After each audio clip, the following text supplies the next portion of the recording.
tap on in. You already know what time it is. Let go, let go, let go. Hey, hey, hey, hey. Give it away, give it away, give it away now. Give it away, give it away, give it away now. Hey, here we go, here we go.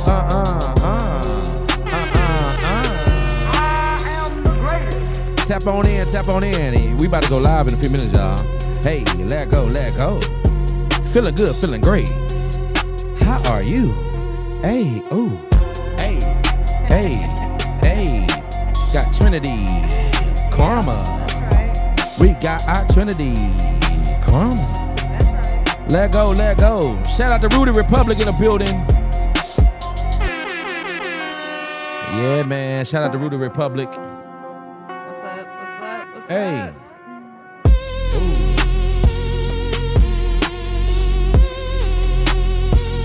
Hey, here we go.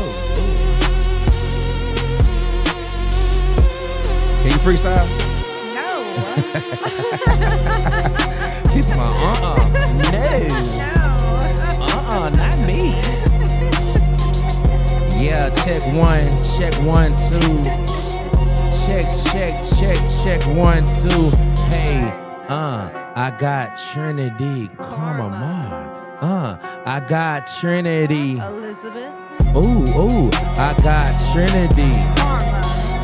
Hey, I got Trinity. Elizabeth. Ooh. Yeah, Hey. we finna get into it. Man, what's going on? It's your boy T Vokalz, the host in the building. You already know what time it is. When you see me, you see me. What it do, what it do. Yes, we are here in a building today, enjoying each other. You know what I'm saying? But hey, it's a wonderful day in Zamunda, so thank you for everybody that's tapping in right now. If you are watching right now, I need you to what? Like, share, comment, and subscribe to Nard Multimedia Group, because we have a special lady in the building. Shreveport's own recorded artist, female recorded artist. She been in the game for a minute. She's an OG. One thing I like about her, I like her hustle. I love her vision. I love that she definitely, you know what I'm saying, she's not afraid to show her gifts, and very unapologetically her. And that's what I like about you. So yeah, today, who we got in the building? Go ahead and shout yourself out. Let's go. We gonna shout out Trinity, Karma, Marsh Come today. on, come on. Trinity, Karma, Marsh. We're in the gonna building. get into the whole where it all developed Yeah, from. we want to know. I all know. the way to Mimsy MC. Come on. And back again to Miss Trinity. Yeah. Let's get it. Yeah, Mims MC. So let's definitely get to it, because I want to know, you know, what made you go into changing your name and things like that. Because I remember a couple months, like a month ago, I was kind of concerned. I was like, "Is she all right? I'm praying for her mental. She okay?" Because you posted something, and you was like I'm like dying or something. Correct. And I was like, "What's she talking about?" Mm-hmm. But then when I saw that, I see. She has transformed into a new person. So we're definitely going to get to that new person. But let's talk about this old person. Let's talk about Men's, because you definitely, with that name, you have made a little staple mark for yourself here in the music industry here in Shreveport, Louisiana. But also you have traveled too as well. Yes. And done things. You've been some everywhere. I've been checking you out from afar. Yes. And then we finally connected, and now we're here. So thank you for coming on my show today. I appreciate you. Thank you for being on. having Yes, me. thank you for being on T Vokalz Show. So yeah, we're gonna get into it. So tell everybody where you from and all that good stuff. So born and raised here in Shreveport, Louisiana. Felt stuck for a very, very long time, but Yeah. I think that's kind of a common theme for everybody that's from Shreveport. Yeah, facts. That is facts. So what else? Well, how was your upbringing? My upbringing. Let's talk about it. We're gonna get to it today. We gotta be kind of careful, because sometimes I have to protect the innocent, if that makes sense. Okay. You know, I had a very rough upbringing. And again, I don't think that just sits for me. I think that sits for most people who have been through any kind of home situation. Okay. And so my grandmother, she was a severe alcoholic. Okay. And my grandmother was also my favorite person on the face of the planet. All right. And there was a point in time where, you know, keep in mind being raised and groomed in the music industry, coming up as a very, very young child from my father, who passed away the day before my birthday last year. Rest in peace, Yes, rest Pat in peace. McCoy. You know, he raped me when I was a child. Your father? My father, Biological or step? biological. Oh, wow. And for a long time, he denied it. Okay.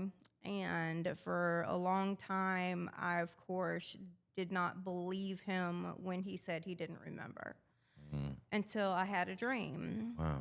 And the dream I had was he called me and he told me that he didn't remember. And I was in the process of taking, I don't know if you know what a star seed is or if you have done any research into star seeds, but a store came about that presented a star seed class. And so I was taking the class and I was learning numerology. And the woman who was teaching, I said, we're going to get into it. Yeah, let's get into it. Let's go. The woman who was teaching the numerology class came up to me afterwards and she said, hey, tell me about the dream you had. And of course, I hadn't told anybody, so I told her. And she said, my guides say whenever he calls and tells you he doesn't remember, he doesn't remember. And about 72 hours later, he called me and he was crying and he was drunk. And I honestly believe he did try to kill himself, which is why he had his stroke, which is ultimately what his demise was. And of course, this is literally coming out publicly right now because he's passed away. Wow. And he did call and he said, you know, I don't remember. Wow. Yeah. Yeah. He told me he didn't remember. And honestly, if the woman hadn't have come to me, it could have been 3 days, could have been 3 weeks, whatever. It's been a long time ago. I was probably about 15 years old. And that was the only thing that saved our relationship. And he admitted to me that he was on so much substance and so caught up within the industry that he almost thought I was somebody else. But ultimately, he didn't remember. Wow.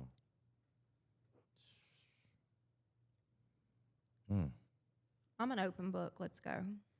So, how was that growing up mentally? How did that direct from you? Because you do have, you have children, Yes. your mother. So you have lived life with this burden on you. Because I don't know what it feel like. I don't know. You know what I'm saying? I'm so thankful that I had great parents That part. and they kept me safe and things like that. But also they were God-fearing parents that heard the word of God, obeyed the word of God. And so how was your mental when this did happen and over the years him denying that and not remembering? I mean, how did you focus? So I just remember, and I don't know what it was that caused me to call him that night. I remember sitting in my little red wagon that I had, and I picked up a phone. We had this old rotary phone. It was white. I remember it like it was yesterday. It was beautiful. It had the gold trim around it, because this is before cell phones and pagers. Everybody had the home phone, had the Star 69 and all of that. But this was an actual rotary phone, okay? So I picked it up and I called him and I asked him, why did you do that to me?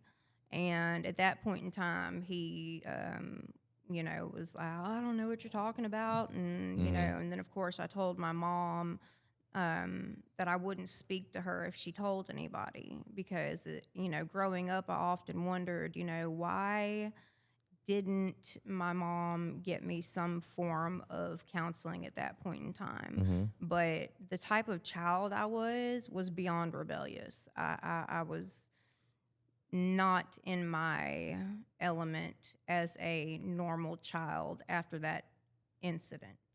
So I remember making up a story about this magical feather that that was in the bathroom in my first grade class at Shreve Island Elementary. Shout out to Miss Liner. Thank God for her. And I want to say this is before my mom even knew. I want to say it was about my second grade year when I finally, came to my mom with it. And like I said, my mom said that I threatened her with all kinds of things, and like, I'll never talk to you again. And so she just figured in order to keep me subdued, because I was one of those children, that she would just go with what I was saying, because I was at that also point of maturity, having seen what I had seen in the industry and grown up to that point, that I did have some relevance with my maturity, even as a child. Wow. Wow. Man. Yeah, we here. So if you tapping in right now and you know, hey, she told me, you know what I'm saying, hey, we're gonna go in and talk about, you know, things, because she definitely we want to help some people. So if you have seen what the flyer said on the thing, and you definitely what it said, you know what I'm saying, surviving domestic violence and sex trafficking. We're gonna talk about that today because we definitely sex trafficking is still going on to this day. Facts. It has not died. And also too, you know what I'm saying, we have it here in our city. Yes, it's a very dark cloud because, you know what I'm saying, people don't tap into that world. There's another world out here. There's a whole sub genre of underground, and Yes. you know, when I stepped So on, and it's kind of creepy too. it's beyond creepy. You know, and it's it's so great. I walked in and there's all this Michael Jackson paraphernalia. And I remember being in the second grade. Miss Nola was my teacher in Shreve Island. And this was right after the allegations of Michael Jackson. And of course, when I was a child, we had a piano in the home. And as soon as I could reach the keys, I was making music and writing classical music. And I mean, it was, you know, just in the home. And so she asked everybody, you know, who, if you could spend a day with somebody famous, who would you spend a day with and why? And I chose Michael. Because why not? Who wouldn't want to go to the Neverland Ranch, you know? And I loved all of his music. And I remember playing the piano and saying, look, I'm playing the piano like Michael Jordan. And my mom was like, it's Michael Jackson, sweetheart. But that was close enough. Yeah. Okay. And so, you know, that's, I with that, if he did, I forgive him. And I honestly, to this day, do not believe any of that happened, Man, especially with the Epstein files. Facts, right? Yeah. It's bananas, you know what I'm saying? Because I was like, oh not Michael. But you know, when people try to put you in a box, people try to own you, people try to rule you. When they know they can't, they try to manipulate things. They make a perception of yourself. They talk about you and things like that. But also, too, some of these people, because they was around you, it kind of solidify the trueness of it, if you know what I'm saying. Because they were around you, but then they know they were lying. You know what I'm saying? But because they're around you, people were like, oh, nah, that's for real. Because if they was around them, then it got to be real. And I feel like, you know, it shouldn't be like that. Well, no, it never should be like that. Shouldn't be like that, you know what I'm saying? You know. But let's get back into this subgenre of how terrifying it is. Yes, talk about it. Ask me a question. Give it to us. I'm not a question type of guy. I'm all about conversation. Okay, so I'm all about conversation. So give me the conversation. So right now we're talking about you growing up.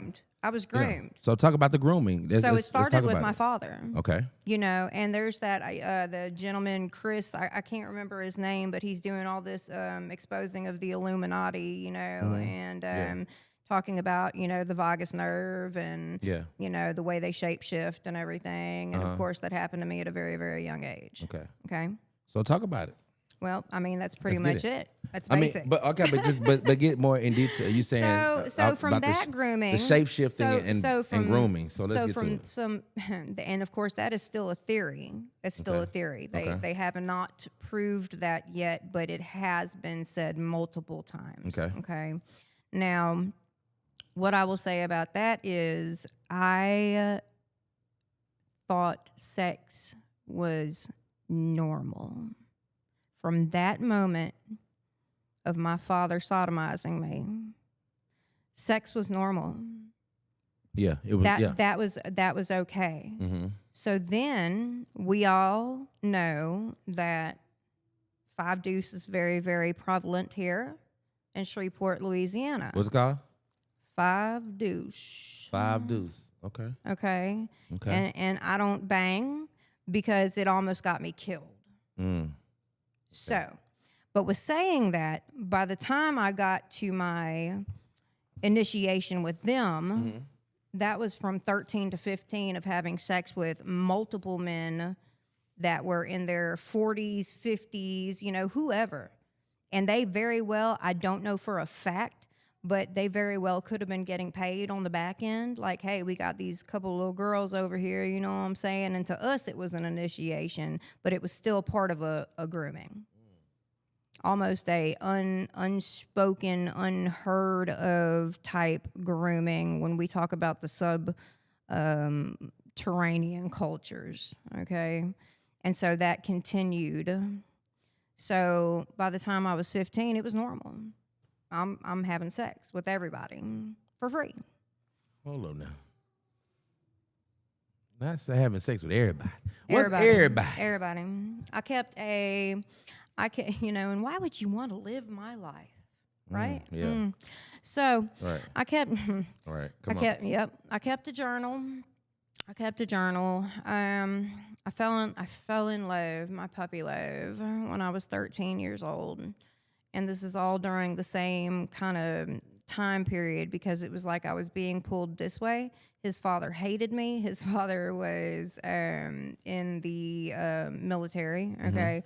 Did not want me around.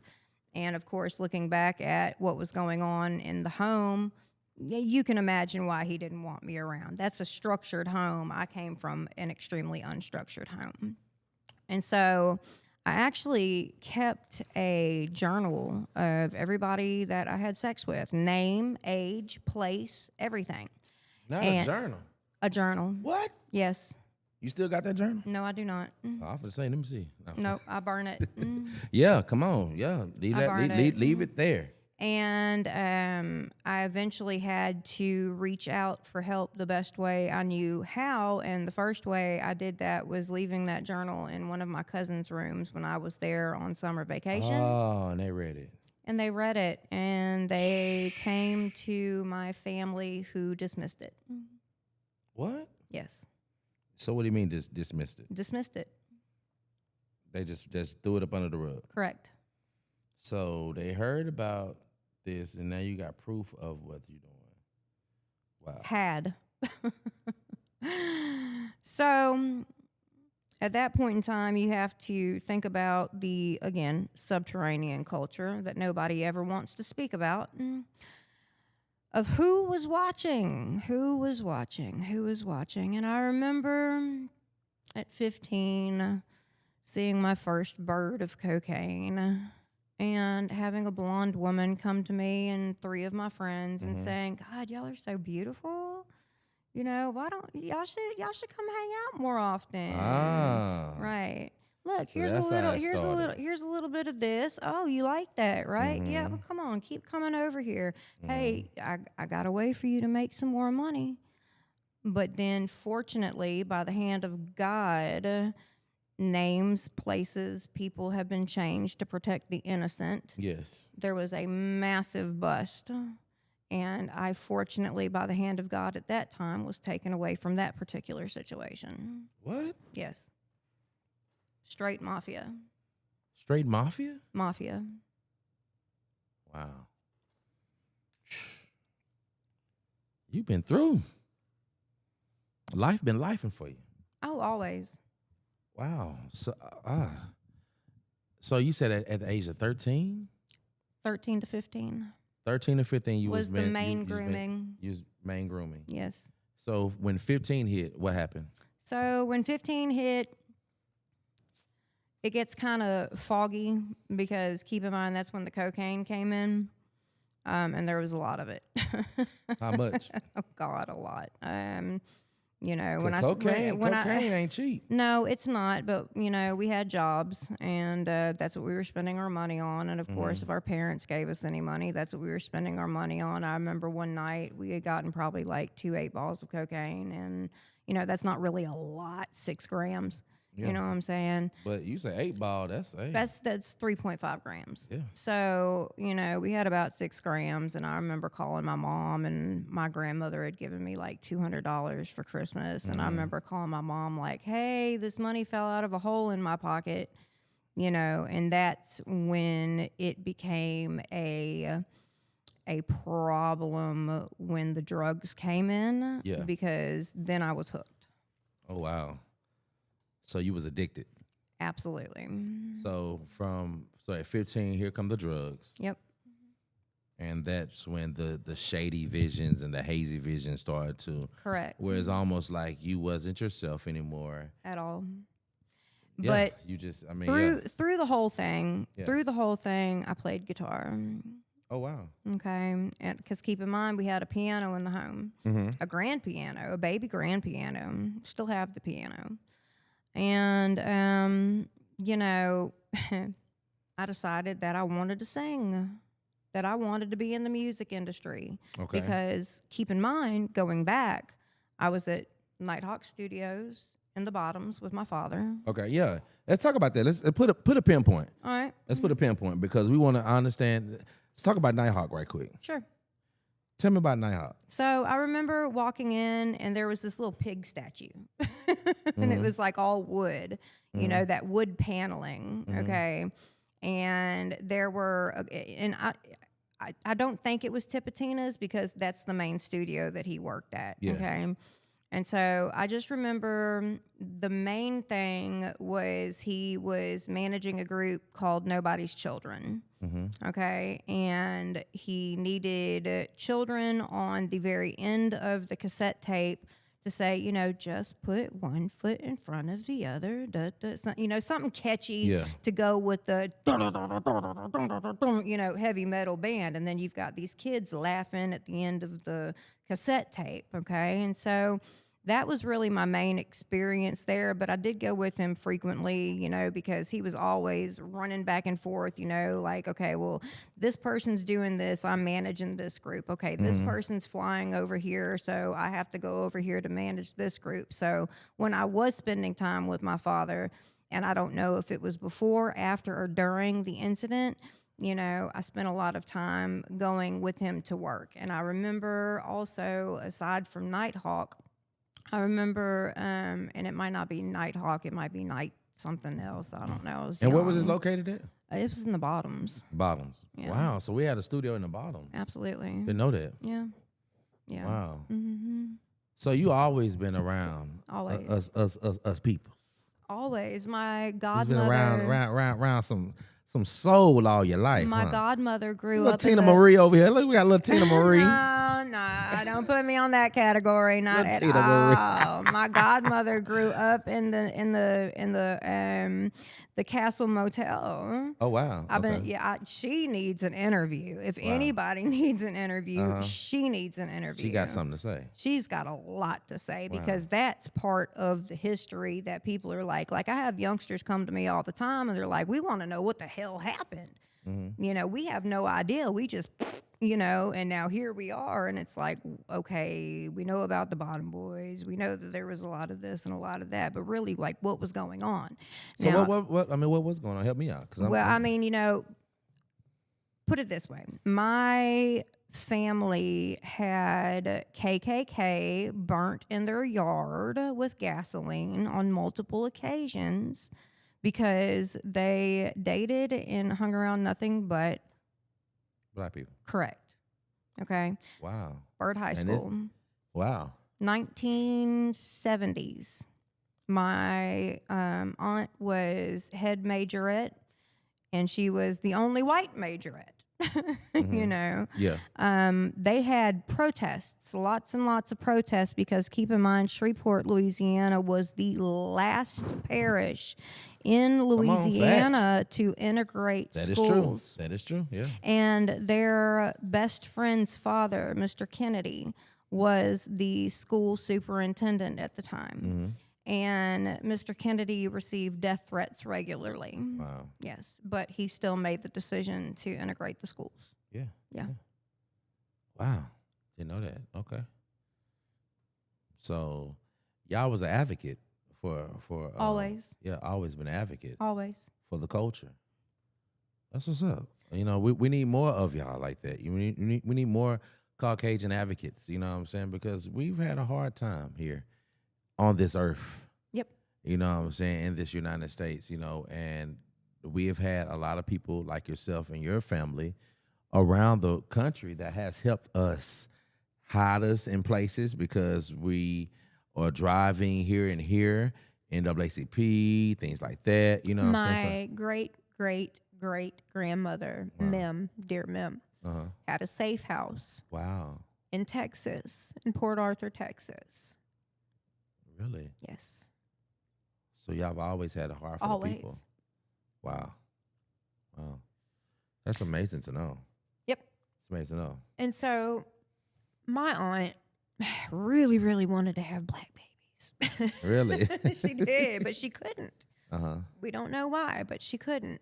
And So why is that? Why what was it? What was she just wanted to, because, you know, every time somebody said with a hard R, lover, or burnt the KKK in the front yard, or, you know, every time there was a protest on Bird's grounds where everybody walked off campus and they were the only two white kids in the school because everybody else was like, oh my God, go pick up our kids, please, they're going to get killed.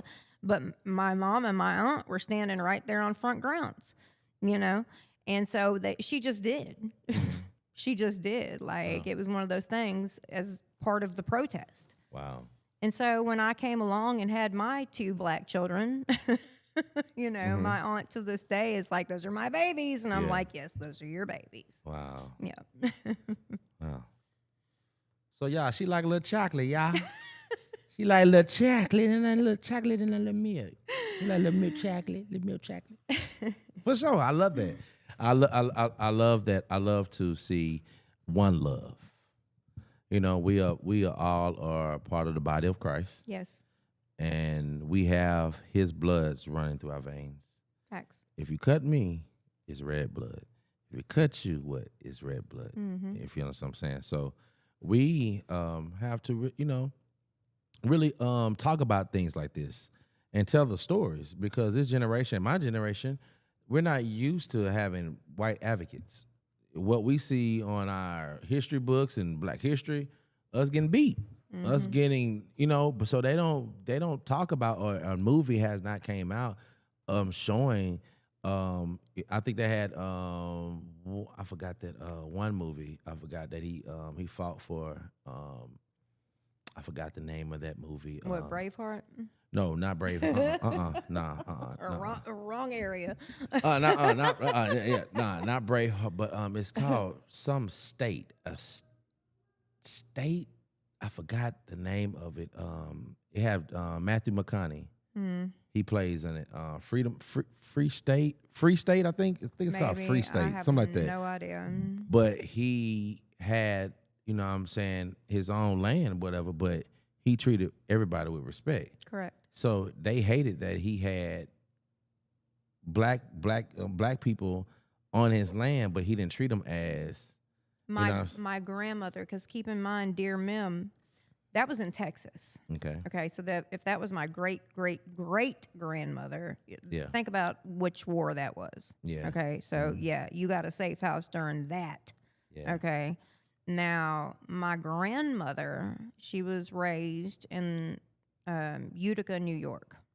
Okay, she was actually Miss Utica like at 19, I don't know, like 32, something like that. But anyway, her nanny was a black woman. Okay. Her father was a doctor, so he was never home. He was never home. He was in the Navy, and then he was a doctor. And then her mother, I don't have a whole lot of knowledge on her, but she was raised by her nanny, and that was her name, Nanny. And so when they moved here, it was just not tolerated in my home because my grandmother was raised by a black woman. And so that's how I was raised. So you was raised by a black woman? No, I was raised by my grandmother. Okay, you were raised by your grandmother. Okay, gotcha. Okay. No, I was raised by my grandmother and, my mother and my aunt. Right. 3 very, very strong women. But they was raised by my grandmother. Was raised, but she trickled down some of what she had, Correct. What she learned from very much the black culture, absolutely, into y'all culture, and that's how I love that you said that, and that's how it should be. You know what I'm saying? We should learn from everybody.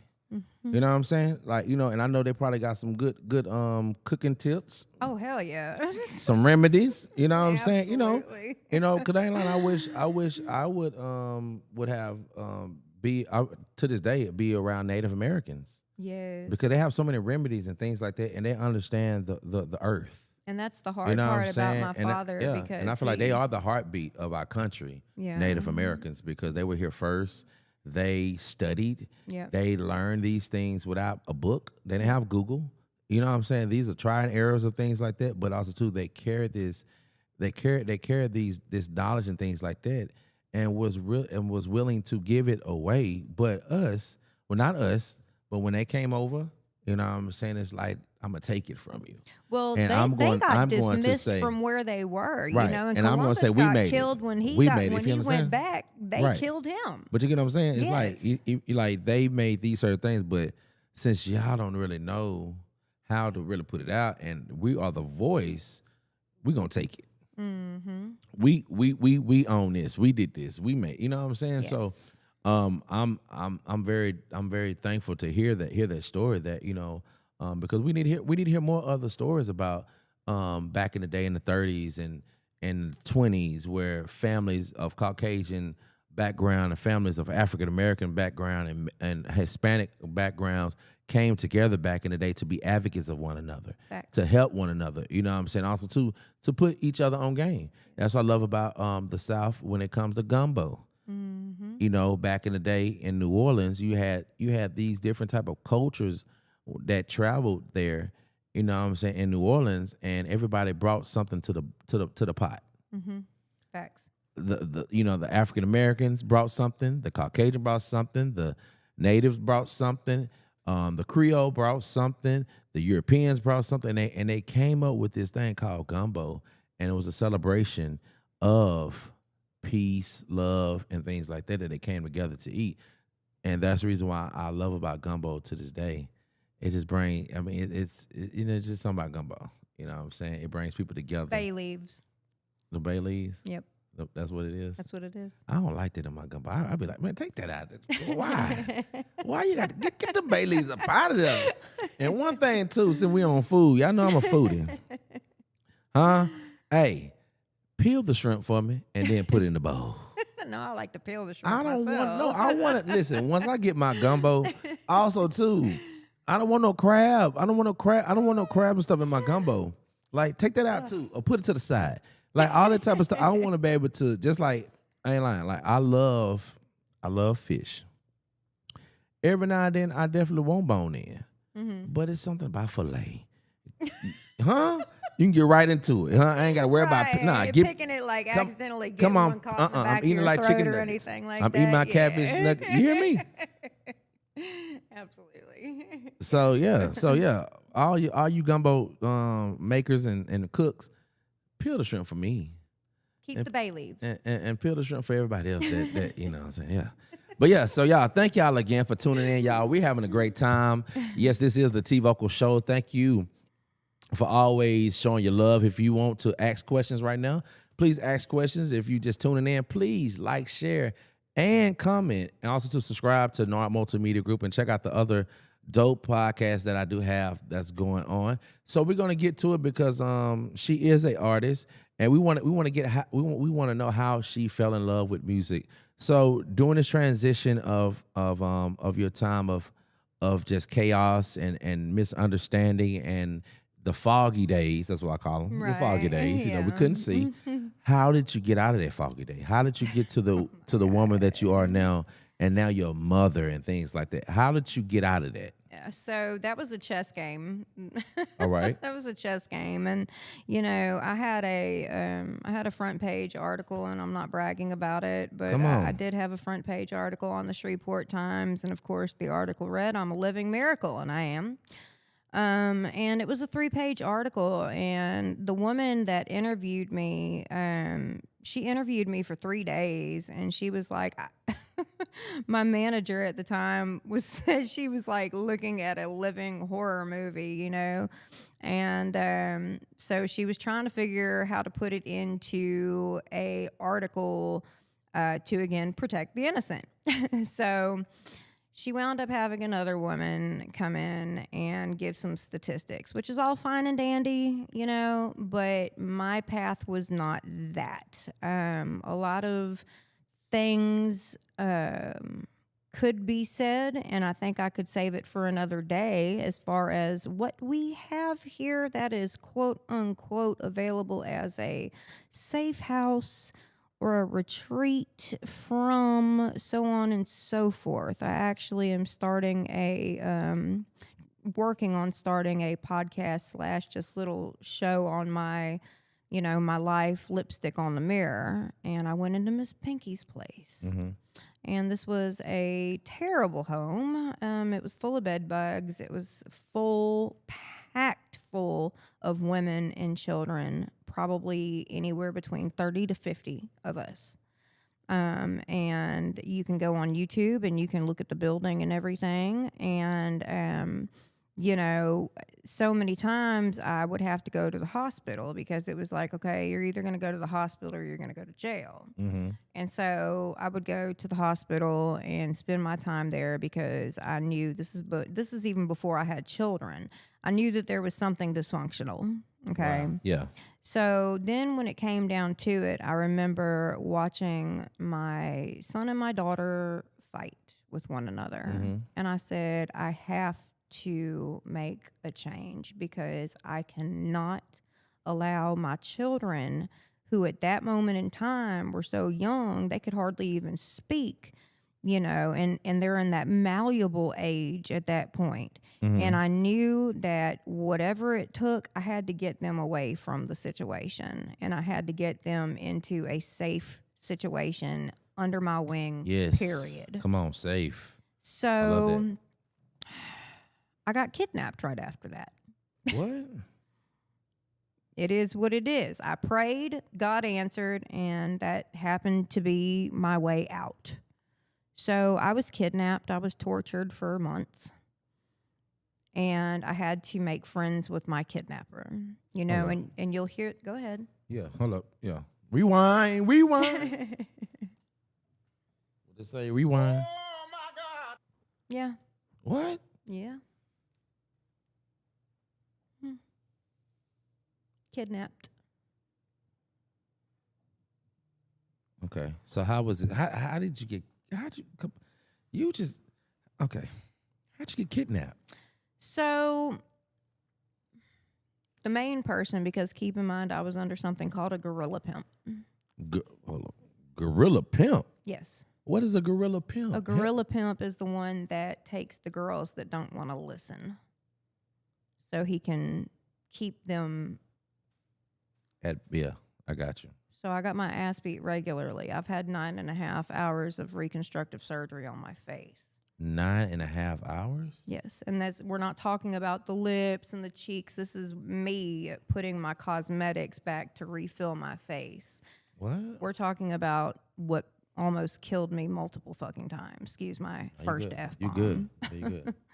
So, yeah, the doctors were like, oh, it's only going to take 2 hours. And they went in and they were like, oh, I woke up and I'm like, what time is it? Because we had gotten there at like 6 o'clock in the morning. Yeah. And I looked at the clock and it was like, I know I went in at like 9 and it was like 6:30. And I'm like, wait a minute, I just got here. And they're like, baby, you've been asleep for almost 10 hours. Yeah. So anyway, that individual, while I was busy escaping that, paid somebody. He wound up going to jail. And he wound up taking every single bit of money we had in both accounts and paying somebody to kidnap me, basically to just kind of teach me a lesson and torture me to the point of submission. So did that work?